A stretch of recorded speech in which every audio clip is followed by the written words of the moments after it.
चरण स्पर्श इसलिए करा था, मैं संस्कारित आदमी हूँ। मैं तो घर से सुबह सुबह जब भी निकलता हूँ माता पिता के साथ लुगाई के भी ऐसे ही चरण स्पर्श करके निकलता हूँ। आप सभी को प्रणाम करता हूँ, मंच को प्रणाम करता हूँ, इस खूबसूरत नाइट को प्रणाम करता हूँ, हेलोजन लाइट को प्रणाम करता हूँ, दरी जाजम गद्दों कुर्सियों को प्रणाम करता हूँ, इस क्षेत्र में विचरण करने वाले समस्त कोरडेटा नॉन कोरडेटा समूह के जीव जंतुओं को प्रणाम करता हूँ, 33 करोड़ देवी देवताओं को प्रणाम करता हूँ, नर नारी देव दानव डायन चुड़ैल भूत पलीत यक्ष गंधर्व किन्नर पुलिस और पत्नी को दूर से ही प्रणाम करता हूँ, और राजस्थान की सुप्रसिद्ध नायिका भंवरी और उसके चहेते समस्त भंवरों को प्रणाम करता हूँ। मंच पर विराजमान काव्य जगत के सितारों यानी कि आसाराम जी बापू उनके सेवादारों को प्रणाम करता हूँ। यह कविता का पवित्र मंच है, पर मुझे यहाँ मेरी उपस्थिति बड़ी अजीब लग रही है। पर फिर सोचता हूँ कि एक चाय वाला देश का प्रधानमंत्री हो सकता है, मुन्नी बेवजह बदनाम हो सकती है, शीला टाइम से पहले ही जवान हो सकती है, जिगर से बीड़ियां जल सकती है, तो ये एक गुजर कवि क्यों नहीं हो सकता है?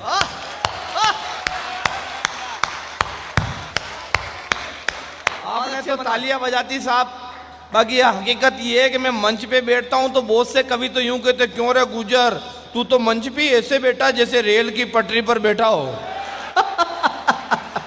ऐसी बात नहीं साहब, देखिए राजस्थान के लोग हैं, हम तो गांव में रहने वाले गुजर, हम तो सीधे साधे बोले।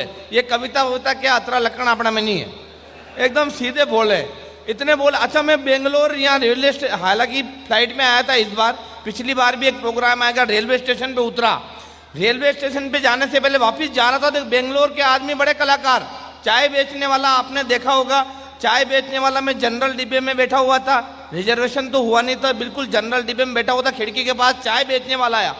अब आते ही बोले चाय चाय, मैंने उसको आवाज़ दी, मगर ट्रेन में इतनी भीड़ भाड़ थी, हो उल्ला था, मेरी आवाज़ नहीं सुनी उसने, वो नीचे उतर गया डिब्बे में। तो मैंने कहा यार चाय तो पीनी पड़ेगी। मैं डिब्बे तक गया, दरवाजे तक गया, तब तक वो और नीचे चला गया दूर। मैंने उसको आवाज़ दी, भैया चाय वाले इधर आना। अब वो एक चाय देना, मैंने जेब से 10 की नोट निकाली, उसने केटली में से चाय भरी, तब तक ट्रेन चल गई। अब वो एक हाथ में चाय की गिलास, एक हाथ में केटली लेकर मेरे पीछे ट्रेन में, और मेरे हाथ में एक हाथ में रेल का डिब्बा वो डंडा, और एक हाथ में 10 की नोट। अब दोनों कंफ्यूजन में। मैंने सोचा यार मैं इसको 10 का नोट दे दूंगा तो चाय नहीं मिलेगी, वो सोच रहा है यार केटली लेके मैं इसको चाय दे दूंगा तो 10 की नोट छूट जाएगी, और ट्रेन चल रही है।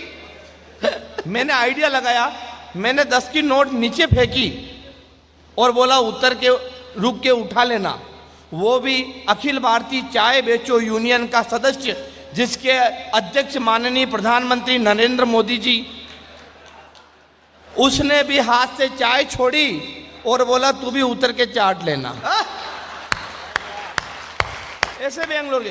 तो मैं बोला साहब गुजर की बात, हम गुजर बहुत भोले भाले मस्ती में रहने वाले सीधे साधे। मेरे घर में एक बार चोर घुस गया, मैंने चोर को पकड़ लिया, पकड़कर जैसे ही पीटने लगा मुझे पता चला चोर भी गुजर है। मैंने सोचा यार इसको पीटूंगा तो जाति की पंचायत हो जाएगी, दंड जुर्माना हो जाएगा, क्या करूं। मैंने एक रस्सी का छोटा सा टुकड़ा लिया, उससे उस चोर के दोनों पांव कस के बांध दिए और सीधा थाने में चला गया। मैंने कहा थानेदार साहब मेरे घर में चोर घुस गया, पकड़ के लाओ। वो बोला तू यहाँ तक आया तब तक तो चोर भाग गया होगा। मैंने कहा ऐसे कैसे भाग सकता है, मैंने उसके दोनों पांव कस के बांध रखे। वो बोले रे पांव बांध रखे हाथ खुले। मैंने कहा हाँ साहब ये तो मेरे को संपट नहीं रहा, मगर वो भाग नहीं सकता है क्योंकि वो भी गुजर है। जिस बात का संपट मेरे को नहीं रहा उसको भी नहीं रहेगा। इतने सीधे मस्ती में। अच्छा देखो आप तो बड़े महानगरों में रहते हो, हमारे गांव में आज भी जीमण चलते नीचे बैठकर पंगत में। गुजर का भोलापन देखना, जीमण चल रहा था, मोतीबा अंदर बैठे हुए थे, रद में मिठाइयाँ सप्लाई कर रहे थे। इतने में परोसने वाला आया, आते बोले मोतीबा देखना तो अंदर लापसी कितनी बची हुई है। भोलापन देखना गुजर का। मोतीबा अंदर गए, बाहर आए, घुटने तक पांव लापसी में भरा हुआ और बोले बेटा अभी तो इतनी बची है। इतने सीधे और बहुत अच्छे मनोज, मस्ती में रहने वाले। अच्छा, मैं तो पुष्कर के मेले में चला गया पिछले साल अपने पाडे को लेकर। पाडा तो आप जानते हो, भैंस का हस्बैंड। उसको लेकर पुष्कर के मेले में चला गया। मैंने कहा, सामने से अंग्रेज आया। अंग्रेज मुझे देखते ही बोले व्हाट इज दिस। अब इस भोले गुजर को ये तो पता है कि भैंस को अंग्रेजी में बफेलो कहते हैं, मगर पाडे को क्या कहते हैं कोई नॉलेज नहीं। फिर भी मैंने अपनी बात नीचे नहीं गिरने दी। जैसे उसने पूछा व्हाट इज दिस, मैंने कहा sir this is my gents buffalo. अच्छा, मैं तो बड़ा लक्की आदमी भी हूं, आपने मुझे बुलाया, आप तो बड़े भाग्यवान लोग हो। मेरा जैसा लक्की आदमी आपने कहीं नहीं देखा होगा। मैं इतना लक्की आदमी हूं कि मैं पहले भारतीय जीवन बीमा निगम में काम करता था, यानी लाइफ इंश्योरेंस करता था। मेरा लक का प्रभाव देखो, सबको फायदा हुआ, यानी कि आज तक जिस जिसके बीमे किए सबके पास हुए। अच्छा, मैं लकी आदमी इतना हूं, मैंने मैरिज ब्यूरो खोला, लड़के और लड़कियों की शादियां करवाई। मेरा लक का प्रभाव देखो, सबको फायदा हुआ। आज तक जिस जिस लड़के की शादी करवाई उसकी लुगाई को अभी विधवा पेंशन मिल रही है। बड़ा लकी हूं। एक बार अच्छा लग रहा हो तो जोरदार तालियां बजाकर बताए तो मैं थोड़ा आगे। बहुत बढ़िया मंच है, देश के बड़े बड़े कवि हमारे बीच में हैं। मैं आपके बीच में अब ओपनिंग कर रहा हूं, प्रथम क्रम में हूं, थोड़ी आवाजाही हो रही है, व्यवस्थाएं सुधर रही है। अच्छा, मैं लकी आदमी इतना, मैं मुंबई भी चला गया एक सेठ जी के वहाँ। मैंने कहा सेठ जी मुझे नौकरी पे रखो। वो बोले बिल्कुल तुझे नौकरी पे रखूंगा, लेकिन मैंने सुना तू लकी आदमी है। मैंने कहा हाँ वो तो मैं हूँ, तो तेरे आने के बाद मेरी दुकान में बिक्री बढ़नी चाहिए। मैंने कहा वाई नॉट, बिक्री तो बढ़ेगी। भगवान कसम इतनी बिक्री बढ़ी, इतनी बिक्री बढ़ी। सबसे पहले उसकी दुकान के सारे सामान बिके, फिर उसकी दुकान बिकी, फिर उसका घर और घर का सामान बिका। लास्ट टाइम जब आया दोनों किडनियां बिकवा कर आया हूं। तो इतना लकी आदमी यहां आया तो यहां भी कुछ न कुछ तो ढंग का ही करेगा। देखिए, ये एक राजस्थानी की कविता मैं आपको सुना दूं। बहुत से मेरे नए युवा पीढ़ी के लोग भी बैठे हुए हैं, नए नौजवान लोग भी बैठे हुए हैं जो प्यार मोहब्बत में जीने वाले। मेरा मानना है प्यार मोहब्बत कुछ नहीं है, आजकल सोमवार से शुरू होती है और शनिवार यानी वीकेंड को खत्म हो जाती है। सोमवार को नजर मिली, मंगलवार को दिल मिला, बुधवार को इजहार किया जट से, गुरुवार को निकले पिज्जा हट से, शुक्रवार को खुल गई पोल जब ले गई हमको शॉपिंग मॉल, शनिवार को निकल गया प्यार का दिवाला, क्रेडिट कार्ड डेबिट कार्ड के साथ साथ जेबों को खाली कर डाला। रविवार को फिर मिली उसी चौराहे पर, हमने कहा मैडम कमोन, वो खड़ी रही मौन। हमने फिर कहा मैडम कमोन, वो फिर खड़ी रही मौन। जैसे ही हमने तीसरी बार कहा मैडम कमोन, वो पलट के बोली भैया आप कौन। ये प्यार है, मगर तपते हैं इश्क में, हीर रांझे यूं ही अमर नहीं होते, उड़ते आसमान में मगर उनके पर नहीं होते। अरे मोहब्बत को मोबाइल की तरह बदलने वालों सुनो, ये दिल के डाटा है जो ब्लूटूथ से ट्रांसफर नहीं होते। ये दिल के डाटा है जो ब्लूटूथ से ट्रांसफर नहीं होते। अच्छा, मैं तो बड़ा बदकिस्मत आदमी भी हूं। पिछले वैलेंटाइन डे पर फूल लेकर गया, एक लड़की को दिया, लड़की ने लिया, लेती बोली भैया कितने का है। मैंने कहा मैं कोई पुष्प विक्रेता नहीं हूं, ये तो मेरी तरफ से तुम्हें अपने प्यार का इजहार है। लड़की बोली बगल में देख, गुलदस्ता लेकर तेरा जीजा पहले से ही तैयार है। वाह, ऐसी स्थिति है। एक राजस्थानी कविता आपको सुना देना चाहता हूं, आप आनंद लीजिएगा क्योंकि सारे राजस्थान के लोग हैं। मैं चाहता हूं एक राजस्थानी की मस्ती से शुरू कर दूं, उसके बाद जैसा आपको उचित लगेगा। कविता कुछ नहीं है, कविता मैंने अपने तरीके से राजनीति पर एक व्यंग लिखा है कि आजकल देश री हालत घनी खराब वेगी, राजनीति जाने वना हिजी राब वेगी, छाछ कटीनी जेरी न दाना कटीनी जेरा, नार ने ऊंदरा छाछ कटीनी जेरी न दाना कटीने जेरा, नार ने ऊंदरा खैरा, बकरिया डाचा भर रही, लोमड़िया आकाश में उड़ रही, गनकड़ा रे पंख ही गया, वांदरा हड़किया वे गया, कागला दर खोद रिया, कबूतरा हाफ ने होद रिया, मछलियां पेड़ पे लटक रही है, चिड़िया पानी में भटक रही है, रोजड़ा खेतारी रखवाली कर रहा, खरगोशा खजूर पे चढ़ रहा, घोड़ा एला मेला भर रहा ने गधेड़ा चुनाव लड़ रहा। वाह वाह, बहुत अच्छे मनोज। घोड़ा एला मेला फरिया न गधेड़ा चुनाव लड़ रहा, चपला घस गई न गाबा फाट गया, मनमोहन जी री चटनी है राजा चाट गया। होरा जी बहुरे लारे नाच रिया, बलात्कारी कथा बाँच रिया, चीन रे आगे नींबू खर रिया, दाऊदू गाबा पर रिया, मल्लईकारी टांगा दिख रही, सलमान उगड़ा पर रिया। यानी ये सब कुछ उलट पुलट वही गयो और ये मन्यो बापड़ो खाली देख तो रह गयो। अच्छा, इस कविता को मैंने पूर्व प्रधानमंत्री मनमोहन सिंह जी को सुने तो बहुत खुश हुए। मैंने कहा, वो बोले बेटा बहुत अच्छी कविता है। मैंने कहा इसमें आपको क्या अच्छा लगा, क्या अच्छी कविता है? बोले इसमें आपको अच्छा क्या लगा? वो बोले बेटा इसमें एक लाइन बहुत अच्छी लगी, यो मन्यो बापड़ो देख तो रह गयो, बटे थू मन्यो बापड़ो देख तो रह गयो, अटे मैं मन्यो बापड़ो देख तो रह गयो। वाह, जिन्हें देखो वे जिम्मा वाला। अबे पुरस्कारी कौन करे? कोई बाटिया जपटिया, कोई लाडू के पाछे मरे। अंधेर नगरी चौपट राजा, कांग्रेस का ढोल बीजेपी का बाजा। अटीने बसपा अलग ही पूंगिया फाड़ रही है, ऊंदरा के खावा का दाना नहीं और हाथी काट रही है। एक दृश्य देना चाहता हूं, एक चौराहे पे गांधी जी की मूर्ति लाग रही, वे मूर्ति पे 4 कबूतर बेटा बेटा बीट कर रहा। मैं क्यों रे कबूतरा था गांधी जी की मूर्ति पे बेटा बेटा बीट क्यों कर रहा? अना महात्मा को यो सफेद जग दौत्यो इन्हें मेलो डीट क्यों कर रहा? तो कबूतर बोलिया, भेंडा मनक तू गांधी जी की मूर्ति पे बीट की बात कर रहे हो, लोग तो अणा का सिद्धांत यानी उसूला तक पे बीट कर गया। अरे अगला चौराहे पे जार देख, अणा की मूर्ति पे कोई शक्ति कपूर को फोटो फिट कर गया। तू राजस्थानी है, राजस्थान रो है, त्याग तपस्या शौर्य जटारी परिपाटी रही है। केर हांगरी की साग थाली में चूरमो और बाटी रही है। जटे मीरा रो प्रेम हो, पन्ना रो प्रण हो, भक्ता की भक्ति ही सूरा रो रण हो। वटे प्रताप का स्वाभिमान तक की धज्जियां उड़ा दी। अकबर महान हो गया और हल्दी घाटी बुला दी। अकबर महान हो गया, हल्दी घाटी। अच्छा, मैं तो अपनी पत्नी से बड़ा परेशान हूँ भाई साहब, पत्नी से बहुत परेशान हूँ। बात भी करती तो ऐसे जैसे करंट मारती हो। तो एक बार मैंने उससे कहा, बात भी करती तो करंट मारती। मैं उसे ससुर जी के पास ले गया। मैंने कहा ससुर जी, ये आपकी बेटी है कि बिजली का उपकरण? इसमें तो टेक्निकल फॉल्ट है। तो मेरे ससुर ने मेरी सास की तरफ इशारा किया, बोले बेटा इसमें मेरा कोई दोष नहीं है, ये प्रॉब्लम इस कंपनी से डिफॉल्ट है। एक बार तो मैंने अपनी पत्नी को घुर्रा कर पूछा, मेरी पत्नी और हम दोनों पार्क में घूम रहे थे, तो सामने से एक कुत्ता आया। मैंने सोचा यार एक कुत्ता मेरी लुगाई को काट लेगा, तो क्या करूं? तो मैंने मेरी लुगाई को उठा लिया। मैंने कहा इससे नहीं काटेगा। मैंने कहा ये तो उछक के जंप मार के काट लेगा। तो मैंने उसको और ऊपर उठाया, लेकिन गड़बड़ ये हुई कि मैं नीचे बैठ गया, ऊंचे ही वो क्यों हो रही। तो कुत्ते ने ये सीन दूर से देखा और निकल गया।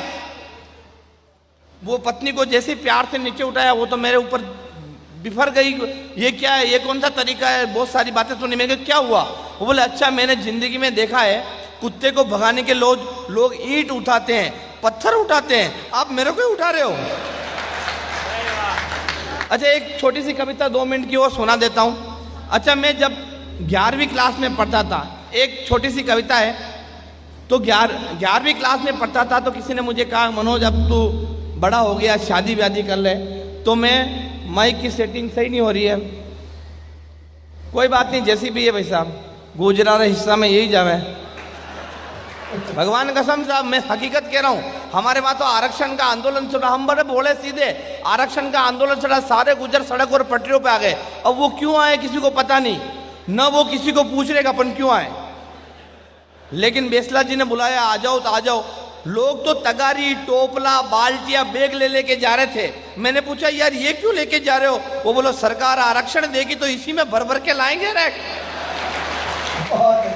इतने सीधे और भोले आदमी हैं। लोग तो ट्रैक्टरों में भर भर के जा रहे हैं। मैंने कहा कहाँ जा रहे हो? वो बोले आरक्षण माता का मेला लगा जो देखने जा रहे हैं। तो एक कविता में 11वीं क्लास में पढ़ता था, आर्ट्स का विद्यार्थी था, तो मुझे साइंस की लड़की से प्यार हो गया। छोटी सी कविता, माताएं बहनें बेटी 4 पंक्तियां उनको देखकर सुना कि जमी पर पाँव ना हो फिर बुलंदी व्यर्थ है पाना, घरौंदा छोड़ मत देना सदा ही लौट कर आना, अरे चुकाना कर्ज है मुश्किल जतन चाहे करो जितना, दिया है जन्म जिस माँ ने उसे तुम भूल मत जाना। वाह, दिया है जन्म जिस माँ ने। बहुत कविता यह है कि मैं कॉलेज के समय की बात है, मैं कॉलेज में गया तो प्यार मोहब्बत करने के लिए अलग अलग क्लासों में अलग अलग विषय की लड़कियों से अलग अलग तरीके से प्रपोज करता हूँ, और वो लड़कियां भी अपने सब्जेक्ट के अनुसार मेरा प्यार का ऐसी तैसी करती, यानी मेरे प्यार की विफल सर्जिकल स्ट्राइक है।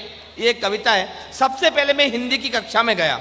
मैं जानता हूँ ये जैन समाज का मंच है, बहुत समृद्ध मंच है। यदि मेरी कविता कई संस्कारों तक पहुँच जाए और वहाँ पे सफल हो जाए तो मुझे अपना आशीर्वाद देना, क्योंकि ये जितने भी कवि आए बहुत समृद्ध कवि है। कविता सबसे पहले मैं हिंदी की कक्षा में गया और एक लड़की से प्यार का इजहार किया कि ये स्वप्न सुंदरी दिल की रानी, सुन ले मेरे प्यार की कहानी, स्वर्ग की अप्सरा जन्नत की नूर, जा रही क्यों दिल से दूर, तू मेरी है प्रेम दीवानी, मैं तेरे सपनों का राजा, और न तड़पा बाहों में आजा, मुझको अपने नैनों में बसा ले, जिगर के खोपचे में कहीं भी फंसा ले, तेरा प्यार मेरी नस नस में भ्रष्टाचार की तरफ फैला है। तो ये सुनते ही लड़की बोली कि अबे टूटे फूटे शब्दकोश, कविता के मात्रिक दोष, त्रुटिपूर्ण समास के भेद, भागता है या करूं अस्थियों का संधि विच्छेद। वहां से निकलकर मैं साइंस बायोलॉजी जी की कक्षा में घुस गया और एक लड़की से बोला कि मुझको अपने दिल में जरा सी जगह दीजिए, मुझको अपने दिल में जरा सी जगह दीजिए। साइंस बायोलॉजी की लड़की का जवाब सुनना, वो बोली दिल तो पहले से ही फुल है, आप फेफड़ों में रह लीजिए। दिल तो पहले से ही फुल है, आप फेफड़ों में रह लीजिए, या फिर किडनी बुक करा लीजिए। यकृत या आंतों में भी निवास कर सकते हैं, चिल्ली या आमाशय में रहने का प्रयास कर सकते हैं, कोई ट्रैफिक नहीं मिलेगा रक्त वाहिनियों में, चाहे जहां दौड़िए। WBC RBC से अपना नाता जोड़िए, तुम कहो तो तुमको माइट्रोकॉन्ड्रिया में फिट कर दें, अपनी मोहब्बत को सारे जाम में हिट कर दें। मैंने कहा अबे एक एक करके शरीर के अंगों को गिना रही है, बेवजह मेरा भेजा भिन्ना रही है, मेरी खोपड़ी में गुस्से का ग्लूकोज चढ़ा रही है, मैं इश्क मोहब्बत की बात कर रहा हूं तो साइंस बायोलॉजी पढ़ा रही है। वहां से हार कर मैं फिजिक्स की कक्षा में घुस गया और जिस लड़की में मुझे सबसे ज्यादा गुरुत्व नजर आया उससे बोला कि जब से तुमको देखा नशे में झूम रहा हूं, तेरे प्यार की ग्रेविटी में इलेक्ट्रॉन बनकर घूम रहा हूं। तो लड़की ने एक थप्पड़ मारी। मैंने कहा ये क्या है? वो बोली न्यूटन का तीसरा सिद्धांत, तेरे एक्शन का रिएक्शन। वहां से निकला मैं तो मैं ज्योग्राफी की कक्षा में घुस गया, मगर गलती ये हो गई जल्दी जल्दी में टीचर से प्रपोज कर दिया। टीचर गुस्से में चिल्लाई, वो बोली अबे अंडमान निकोबार द्वीप समूह की शक्ल वाले, एशिया की औलाद, अफ्रीका के साले, खोपड़ी में एक घोंसा मारूंगी ज्वालामुखी बाहर निकल जाएगा, मेरे गुस्से की गर्मी से तेरा प्यार का ग्लेशियर पिघल जाएगा। वहां से भी मैं निकला बाहर तो मुझे प्रिंसिपल ने पकड़ लिया और एक लंबा चौड़ा लेक्चर बिना क्लास के दे डाला। वो बोली अबे बिन पेंदे के लोटे, मरी हुई भैंस के सड़े हुए पोटे, DDT छिटकने के बाद भी मरने से बचे मच्छर, ना गधे में ना घोड़े में बीच के खच्चर, पोलियो खुराक लेने की उम्र में तू हसीनाओं के जुल्फों से खेलने की सोच रहा है, पलंग पर तो ढंग से चढ़ना नहीं आया और चांद पर पहुंच रहा है। दे रही हूं सीख। और कविता यदि यात्रा करके संस्कार तक वाकई में पहुंचे तो मैं आप सभी का इतनी दूर से आया हूं आशीर्वाद चाहूंगा। जो भी व्यवस्थाएं रही है, दे रही हूं सीख, समझ ले चाहे भीख, कि मोहब्बत ही करनी है तो माँ भारती से कर, सीमा पर जा दुश्मन की गोली से मत। वाह, मोहब्बत ही करनी है तो इस मिट्टी से कर जिसका तुझ पर कर्ज है, मोहब्बत ही करनी है तो माँ बाप से कर जो तेरा फर्ज है। जो मेरी ये बात तू समझ जाएगा तो तेरा ये लोग क्या परलोक सुधर जाएगा। फिर कोई मजनू लैला पर नहीं शायदा होगा, हर कोख से केवल भगत सिंह पैदा होगा, हर कोख से केवल भगत सिंह। वाह वाह, एक बार इन्हीं तालियों को बड़ा कर दीजिए। एक दो वंस मोर की आवाजें आई। जब ये पैदा हुआ था तब भी ऐसी आवाज आ रही थी, लेकिन इसके पिताजी भी दूसरी बार यह पराक्रम नहीं दिखा पाए। अच्छा देखिए, मैं आपको एक बात बता देना चाहता हूं। एक तो ये जितने कवि यहां हैं बैठे मंच पे, ये सब आपको हंसाने आए हैं, क्योंकि रुलाने के लिए तो आपके रिश्तेदारी काफी है। और सुनो, हंसने वाला कभी स्वर्ग में नहीं जाता है, आनंद को बड़ा करो। हंसने वाला कभी स्वर्ग में नहीं जाता है, वो जहां जाता है वहां स्वर्ग बना देता है। आजकल तो विज्ञान ने कहना शुरू कर दिया है, कितने साधु महात्मा कहते हैं आनंद को बढ़ाना है, ताली बजाने से भाग्य रेखा भी बनती है, तो ऐसा कुछ होता है कि आपका जीवन आगे बढ़ता है। और डॉक्टर कहना शुरू कर, विज्ञान ने कहना शुरू कर दिया है, अपने जीवन में इंजॉय के ग्राफ को बढ़ाइए। जितने आप उद्योगपति, आपने पैसा बहुत कमा लिया है, अच्छी बात है, ये कहीं न कहीं पिछले जन्मों का कोई पराक्रम होता है, कुछ पुण्य होते हैं कि आप समृद्ध होते हैं, लेकिन आनंद अलग चीज है, आनंद बहुत अलग चीज है। जीवन में इंजॉय के ग्राफ को बढ़ाइए, आपको कभी इंजॉयग्राफी कराने की जरूरत नहीं पड़ेगी। और आपने हंसता, ये ऊपर वाले ने सिर्फ इंसान को दी हंसने की कुव्वत। आपने कभी किसी गधे को हंसते हुए नहीं देखा हो? किसी गधे को हंसते हुए देख लो तो समझ लेना वो इंसान बनने की प्रक्रिया में है। लेकिन अगर किसी इंसान की हंसी गायब हो जाए तो समझ लेना वो किस बनने की प्रक्रिया में है। तो यहां आज कोई ऐसा नहीं है। बस मैं आपसे यही कहता हूं कि या तो दीवाना हंसे या तू जिसे तौफीक दे, या तो दीवाना हंसे या तू जिसे तौफीक दे, वरना इस दुनिया में खुलकर मुस्कुराता कौन है। तो आइए मित्रों, इस महफिल को थोड़ा और आगे बढ़ाते हैं। और इस क्रम में एक ऐसा कवि मेरे पास में है जो यहाँ पे उत्सुक है कि कब उसका नंबर आएगा। और देखिए, कवि सम्मेलन का संचालन एक बड़ा काम है साहब। मैं एक बार एक कवि सम्मेलन का संचालन कर रहा था, मुझे आयोजकों ने कहा आज एक संस्कृत का कवि भी कविता पाठ करे। मैंने कहा अच्छी बात है, संस्कृत तो भाषाओं की माँ है, इसका विस्तार होना चाहिए। आयोजक बोले ऐसा कुछ नहीं है, आपको संस्कृत की कविताओं का हिंदी में अनुवाद करना है। अच्छा, आपकी जानकारी के लिए बता दूं, मैं हमेशा संस्कृत में सप्लीमेंट्री से पास हुआ, अपने को नहीं आती। मैंने कहा पब्लिक को आती है क्या? बोले पब्लिक को तो बिल्कुल नहीं आती। मैंने कहा फिर क्या संकट है, कर दूंगा अनुवाद। कवि आया, कवि ने आते ही पंक्ति पढ़ी, त्रिया चरित्रम पुरुषस्य भाग्यम। मैंने कहा स्त्री का चरित्र देखकर पुरुष भाग गया। वो बोला देवो न जानाति कुतो मनुष्य। मैंने कहा देवता भी नहीं जानते आदमी कुत्ता होता है। अच्छा, मैंने तो एक बार एक बच्चे से पूछ लिया, मैंने कहा बेटा ये बताओ, तमसो माँ ज्योतिर्गमय, इसका क्या अर्थ होता है? बच्चा बोला तू सो जा माँ, मैं ज्योति के पास जा रहा हूं। तो ऐसे ही एक आनंद का कवि आपके बीच में आ रहा है। ये भीलवाड़ा से हमने इस कवि को मंगाया है, दीपक पारिक इसका नाम है। इसके अपने एक झलवे हैं, लेकिन कभी भी कोई भी नया कवि जैसे ही मैं आपके सामने यहाँ मंच पे बुलाता हूं, मैं चाहूंगा एक बार आप करतल ध्वनि से तालियां बजा के उसका भरपूर स्वागत कर लीजिए। दीपक पारिक, भीलवाड़ा।